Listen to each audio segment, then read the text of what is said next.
Dans l'édition, comme en amour, il vaut parfois mieux être seul que mal accompagné. Lorsqu'on se lance dans la quête éditoriale, on sait que le chemin sera long et la concurrence rude. Du coup, quand on reçoit le premier oui, il peut être difficile de dire non, tant on a la sensation d'avoir trouvé le Graal. Sauf que, un contrat d'édition nous engage. Ce n'est pas quelque chose à prendre à la légère. Lorsque vous signez un contrat d'édition avec une maison d'édition, vous cédez les droits de votre livre à l'éditeur afin qu'il en assure la production et la commercialisation.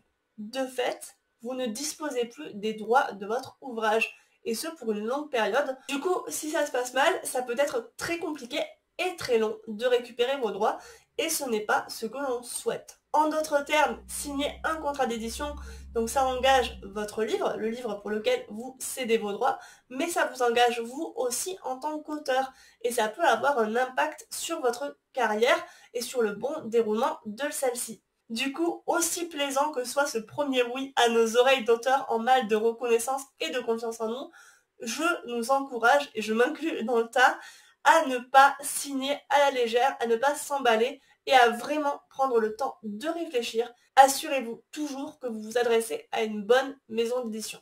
Mais du coup, vous allez me dire, c'est quoi une bonne maison d'édition ? Avant de se demander comment trouver une bonne maison d'édition, encore faut-il trouver une maison d'édition tout court. Et on peut se demander, eh bien voilà, quand on a fini son texte, à qui est-ce qu'on envoie ce fameux manuscrit. Il y a plusieurs pistes pour trouver des maisons d'édition à contacter. La première, la plus simple et la plus abordable, c'est d'aller sur internet, de compiler les forums et les sites et de dresser une première liste des maisons d'édition qui pourraient être intéressées, en tenant compte évidemment de leur ligne éditoriale, mais aussi de l'ouverture ou non de leur soumission. Petit disclaimer cependant, les maisons d'édition en top commentaire qui payent pour être en premier sur Google ou qui vous encouragent lourdement à envoyer votre manuscrit en disant qu'ils publient énormément d'auteurs et qu'ils lisent absolument tout ce qu'ils reçoivent, eh bien il y a de fortes chances que ce soit une maison d'édition à compte d'auteur, ce qui est à éviter à tout prix. Et on y revient un peu plus tard dans cette vidéo. La seconde approche que je vous recommande personnellement, c'est d'aller vous promener en librairie et de regarder un petit peu ce qui se fait, ce qui ressemble à votre manuscrit. Vous pouvez ensuite aller demander conseil à votre libraire qui vous donnera certainement plus d'informations, voire qui pourra vous recommander certaines maisons d'édition. Vous avez votre liste, votre tableur Excel, que sais-je. Maintenant, comment vous assurer de vous adresser à une bonne maison d'édition ? La première des choses que je vous encourage à faire, c'est de vous adresser à une maison d'édition qui respecte le droit des auteurs. C'est non négociable. Enfonçons des portes ouvertes parce que je continue toujours sur mes réseaux à recevoir des messages, des questions du genre « Est-ce qu'il faut payer pour être édité ?» La réponse est non. Vous ne devez en aucun cas et sous aucun prétexte payer pour être édité. C'est à l'éditeur de vous payer en échange des droits de votre livre, puisqu'il en assure la commercialisation. Pour rappel, une maison d'édition à compte d'éditeur prend à sa charge tous les frais relatifs à la publication et à la commercialisation de votre ouvrage, et l'éditeur vous rémunère en échange de vos droits.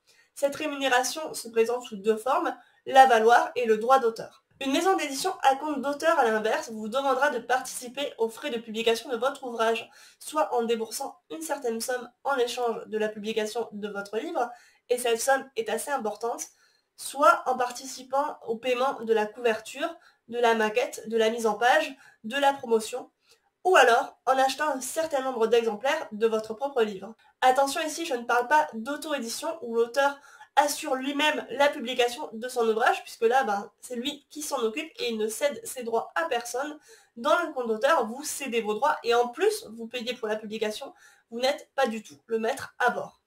Sachez bien qu'une maison d'édition à compte d'auteur n'a aucun intérêt d'assurer la promotion et la commercialisation de votre livre, puisque vous l'avez déjà rémunéré. Elle ne prend donc aucun risque financier et se moque que votre manuscrit soit ou non vendu. Donc assurez-vous bien d'avoir affaire à une maison d'édition à compte d'éditeur, tout ce qu'il y a de plus classique. Refermons la porte, la parenthèse, comme vous voulez, et passons au second point. Une fois que vous vous êtes assuré que la maison d'édition est bien à compte d'éditeur, eh bien, il va falloir jeter un œil à son catalogue et vous verrez que cela va nous apprendre un certain nombre de choses. Le catalogue d'une maison d'édition est construit autour de sa ligne éditoriale. Pour rappel, la ligne éditoriale, c'est l'identité de la maison d'édition, le genre qu'elle publie, les thématiques, le public auquel elle s'adresse par exemple. Et plus cette ligne éditoriale va être marquée, plus la maison d'édition va avoir une identité qui est forte et qui est reconnaissable. Je vous encourage à aller vers des maisons qui ne sont pas fourre-tout, qui font pas 1 milliard de choses, mais qui vraiment vont se spécialiser dans une ligne éditoriale marquée et pouvoir ainsi mieux la défendre.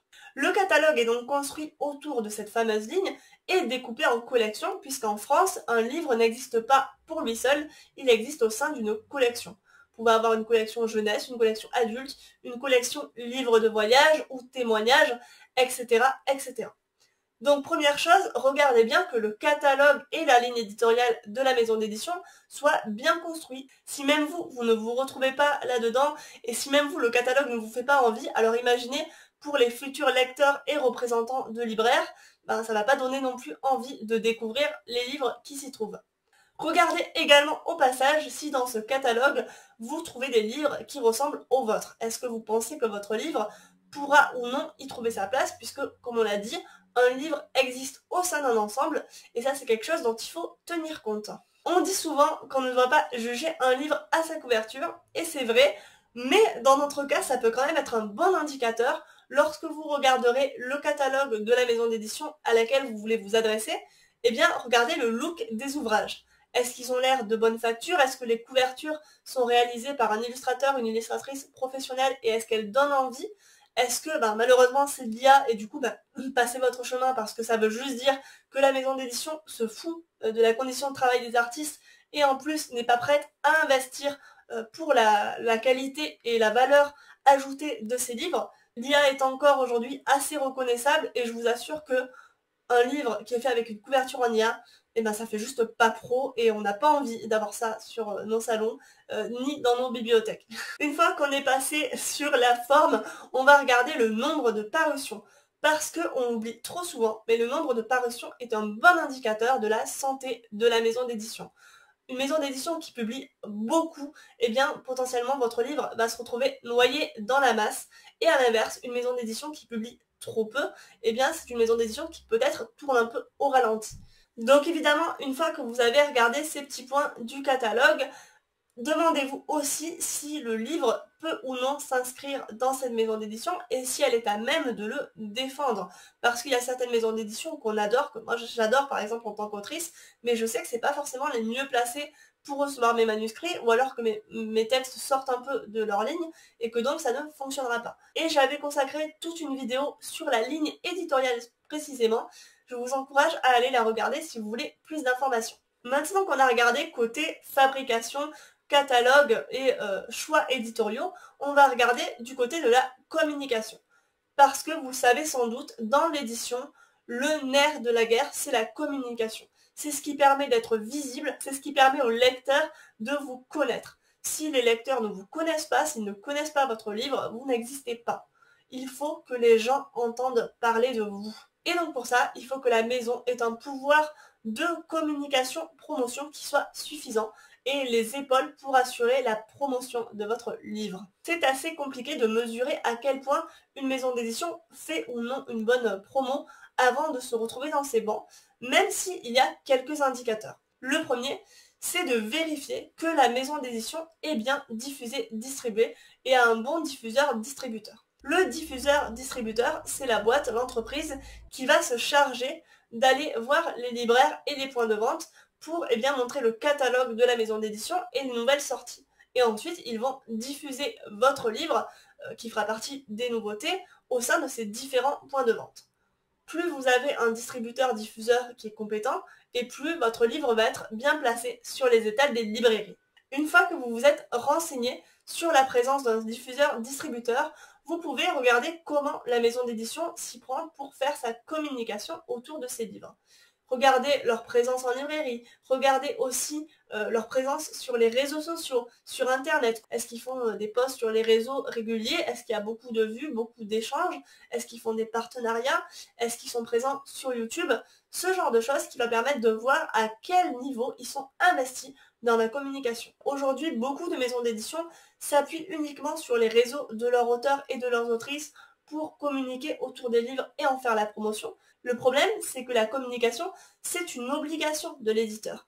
En acceptant vos droits d'auteur, il a l'obligation de promouvoir le livre. Il est normal de s'assurer que la maison d'édition est en capacité de communiquer de façon efficace autour de notre livre. Le dernier point est le plus complexe, mais aussi le plus important. Assurez-vous de signer au sein d'une maison d'édition qui est respectueuse du droit d'auteur et donc qui va proposer un contrat d'édition où vous ne serez pas lésé en tant qu'auteur. J'ai consacré toute une vidéo sur le contrat d'édition et les clauses abusives qui peuvent s'y trouver. Je vous encourage à aller la voir parce que ici je ne pourrai pas rentrer dans le détail point par point. Sachez aussi, si vous voulez aller plus loin, que je propose toujours un accompagnement d'auteur de l'envoi de votre manuscrit à la publication de celui-ci. Donc si vous avez besoin d'un coup de main pour préparer votre dossier éditorial ou comprendre le contrat d'édition, eh bien je peux vous accompagner. Toutes les infos sont en description, je vous mets le lien juste en dessous, n'hésitez pas si vous avez des questions. Donc une maison d'édition éthique, qu'est-ce que c'est? C'est une maison d'édition déjà qui vous rémunère bien, c'est-à-dire pas en dessous de 10% des ventes de votre livre, voire qui vous propose un avaloir. C'est également une maison d'édition qui propose un contrat d'édition qui ne présente pas des clauses abusives. C'est également un éditeur qui ne rechigne pas à répondre à vos questions. Et enfin, c'est un éditeur qui ne va pas râler si vous vous mettez à négocier votre contrat, parce que, pour rappel, un contrat d'édition, ça se négocie toujours. Négocier son contrat d'édition, c'est la preuve qu'on connaît ses droits et qu'on ne va pas dévaluer son travail. Donc une maison d'édition qui se respecte ne va pas vous fermer des portes parce que vous décidez de négocier votre contrat d'édition. Dernier point, qui est peut-être un peu plus personnel, mais qui est aussi important je pense, c'est de suivre votre feeling. Si dès le début vous ne vous reconnaissez pas dans l'identité de la maison d'édition, dans ses choix éditoriaux, dans son éthique, ou son absence d'éthique, eh bien il y a peu de chances que ça s'améliore ensuite. En conclusion, même si c'est difficile, il faut parfois savoir fermer des portes. Un contrat d'édition, c'est un contrat, un engagement entre deux personnes qui travaillent ensemble à part égale.